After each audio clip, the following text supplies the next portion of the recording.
In 1882, atheist Friedrich Nietzsche wrote the famous parable of the madman. One morning, a man with a lamp stands in a crowded marketplace, crying out to a number of atheists that God is dead, and they have all murdered him. The atheists respond with a knee-jerk mockery at the mention of God. You might think the man, an atheist himself, would join in the fun. But instead, he shatters his lamp on the ground and vents his panic at the loss of God. To his fellow atheists, the exasperated man seems like a madman. To the frustrated man, the Flippin Crowd is dynamite mining a trench that contains the most dangerous fault line in the world. Their nonchalant murder of God is about to trigger a cultural earthquake that'll topple the millennia-old foundations of morality, and nobody has a clue what will rise up in its place or whether it will be any better. The parable's warning is clear. We can't sink the Titanic idea of God and salvage morality in a lifeboat. Some atheists treat Nietzsche's madman as a false prophet. They assume a magical lifeboat floats the weight of their moral judgments.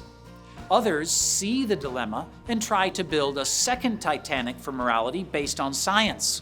What floats this scientific morality is the idea that morality in general is a healthy byproduct of Darwinian evolution, that humans have developed a moral sense that is good for society. But two icebergs lurk under the surface. First, one has to assume a preliminary moral framework in order to form the initial judgment that morality is a good thing for society. To judge something as good, in this sense, is to make a moral judgment. But what floats this preliminary moral framework?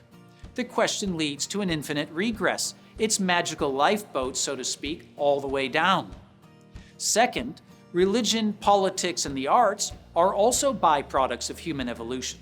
Humans are as religious, political, and artistic as they are moral.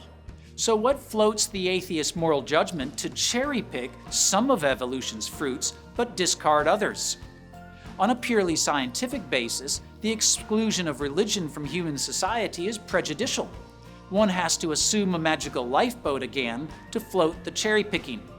Worse still, the very act of cherry-picking leaves the impression that such atheists are no different from religious hypocrites who profess one thing and do another.